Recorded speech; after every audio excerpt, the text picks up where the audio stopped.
Hello everyone, welcome to my YouTube channel. ఎలా ఉన్నారు మీ అందరూ?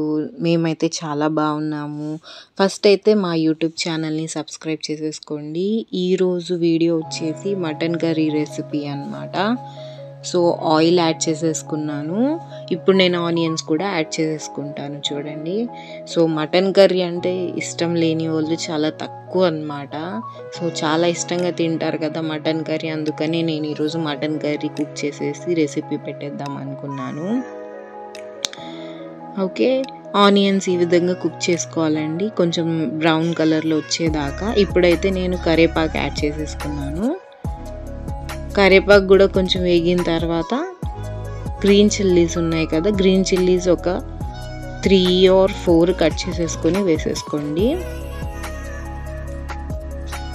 అంటే కొంచెం బాగా స్పైసీగా తినే వాళ్ళు ఉంటే 4 యాడ్ చేసుకోండి, నార్మల్గా తినే వాళ్ళు అయితే 2 or 3 యాడ్ చేసేసుకోండి.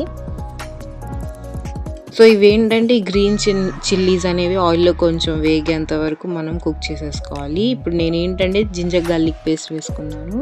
జింజర్ గార్లిక్ పేస్ట్ పచ్చివాసన పోయేంత వరకు మనం ఆయిల్లో వేగనివ్వాలన్నమాట. మటన్ రెసిపీ ఒక్కొక్కళ్ళు ఒక్కొక్కలా చేస్తారండి. ఇది వచ్చేసి బేసిక్ రెసిపీ అన్నమాట. సో జనరల్గా ఎవరైనా వండేసుకోవచ్చు. కుకింగ్ రానోళ్ళు కూడా వీడియో చూసేసి నేర్చుకునేలాగా సింపుల్గా మటన్ కర్రీ వండేస్తున్నాం అన్నమాట ఇక్కడ. సో ఇప్పుడు నేను ఏంటంటే ఆల్రెడీ క్లీన్ చేసి కట్ చేసి పెట్టుకున్న మటన్ పీసెస్ని యాడ్ చేసేస్తున్నాను. నాకు మటన్ కర్రీ వండడం రాకముందు అమ్మో మటన్ కర్రీ అసలు ఎంత కష్టము, నా వల్ల కాదు, నేను ఇంకా లైఫ్లో వండలేనేమో అనుకునేదాన్ని. కానీ నాకు మటన్ కర్రీ నేర్చుకున్న తర్వాత ఇంతేనా ఈజీ అనిపించింది. కాకపోతే మనం వేసే ఐటమ్స్ అవన్నీ కరెక్ట్గా వేస్తేనే టేస్ట్ అనేది బాగా వస్తుంది అన్నమాట. సో ఇప్పుడు ఏంటంటే ఆయిల్, ఆ గ్రీన్ చిల్లీస్ అవన్నీ మటన్ కర్రీలో కలిసిపోయేలాగా కలిపేసుకోవాలి. ఇప్పుడు ఏంటంటే నేను జింజర్ గార్లిక్ పేస్ట్ వేసాను కదా, దాంట్లో నేను కొబ్బరి యాడ్ చేయలేదన్నమాట. సో అందుకే ఇక్కడ యాడ్ చేశాను. అదేంటంటే కొబ్బరి పౌడర్. ఓకే, మీకు కొబ్బరి పౌడర్ అవసరం లేదనుకుంటే మీరు స్కిప్ చేసేసుకోవచ్చు, ప్రాబ్లం లేదు. సో ఇప్పుడు వేసిన ఐటమ్స్ అన్నీ బాగా కలిసిపోయేలాగా స్పూన్తో కలిపేసుకోండి. కలిపేసుకొని ఒక 5 to 10 minutes బాగా ఆయిల్లో కుక్ అవ్వాలన్నమాట. వేగనిస్తే ఈ విధంగా ఈ కలర్ వస్తుంది. దాని తర్వాత మనం పసుపు అనేది యాడ్ చేసేసుకోవాలి. టేస్ట్కి తగినంత సాల్ట్ కూడా యాడ్ చేసేసుకోండి.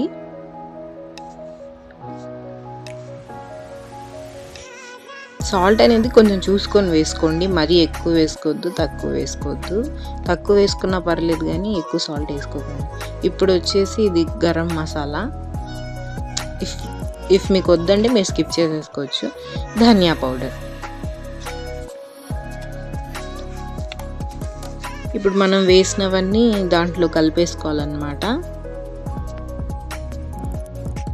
నీట్గా కలిసిపోయేలాగా స్పూన్తో కలిపేసుకోవాలి. ఇవేంటంటే కొన్ని మసాలాస్ అన్నమాట, అంటే మటన్ మసాలా అలా ఉంటుంది కదా, అది ఆప్షనల్. చాలామంది మసాలాలు ఎక్కువ ఉన్నా తినరు అన్నమాట. అందుకని చెప్పి నేనేం యాడ్ చేశాను ఇక్కడ, ధనియా పౌడర్, గరం మసాలా, చికెన్ అదే మటన్ మసాలా యాడ్ చేశాను. సో నేను ఇప్పుడు వేసిన ఐటమ్స్ అన్నీ బాగా కలిసిపోయేలాగా కలిపేసుకున్నాను. మేథీ పౌడర్ కూడా యాడ్ చేసేసుకుంటున్నాను.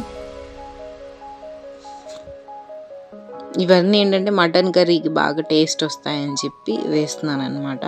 సో మీరు ఏమైనా ఐటమ్స్ లేకపోతే స్కిప్ చేసేసుకోండి ఈ మసాలాలు. కానీ ధనియా పౌడర్ వేస్తే బాగుంటుంది టేస్ట్ అనేది. సో అది కూడా కుక్ అయిపోయిన తర్వాత ఒక 10 to 5 minutes ఇప్పుడు ఆల్రెడీ కట్ చేసి పెట్టుకున్న కొత్తిమీర కూడా యాడ్ చేసేసుకుంటాను నేను. దానికంటే ముందు రెడ్ చిల్లీ పౌడర్ యాడ్ చేసేసుకోండి. సో కారం అనేది మన టేస్ట్కి తగినంత అన్నమాట. యాక్చువల్గా నాన్ వెజ్లో కారం ఎక్కువే వేస్తారు, స్మెల్ అనేది, నీ స్మెల్ అనేది రాకూడదని. సో మీరు మీ టేస్ట్కి తగినంత చూసుకొని వేసేసుకోండి.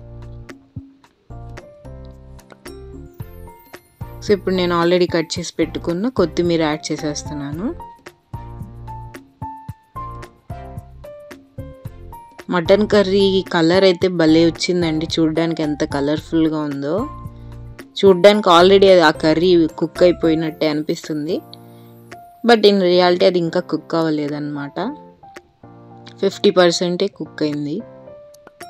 సో ఈ విధంగా సెట్ చేసేసుకొని మనము వాటర్ అనేది యాడ్ చేసేసుకోవాలి.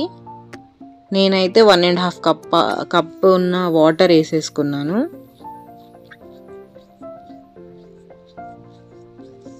వాటర్ యాడ్ చేసేసుకున్న తర్వాత బాగా కలుపుకోవాలి అన్నమాట, గ్రేవీ సెట్ అయ్యేలాగా.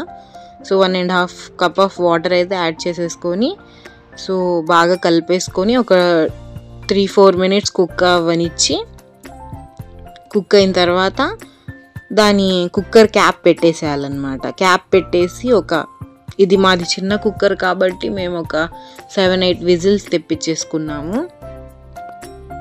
సో కర్రీ అయితే కుక్ అయిపోయిందండి, భలే స్మెల్ వస్తుంది. మీరు కూడా ట్రై చేయండి. మాకేంటంటే మేము చపాతీలు అలా కూడా తింటాం కాబట్టి గ్రేవీ ఎక్కువ పెట్టుకున్నాము. మీకు అక్కర్లేదంటే మీరు తక్కువ గ్రేవీ పెట్టుకోవచ్చు. చూడ్డానికి ఎంత బాగుందో. మీరు కూడా ట్రై చేసి ఎలా ఉందో మాకు కమెంట్ చేయండి. ఫస్ట్ అయితే మా ఛానల్ని సబ్స్క్రైబ్ చేసేసుకోండి. Thank you.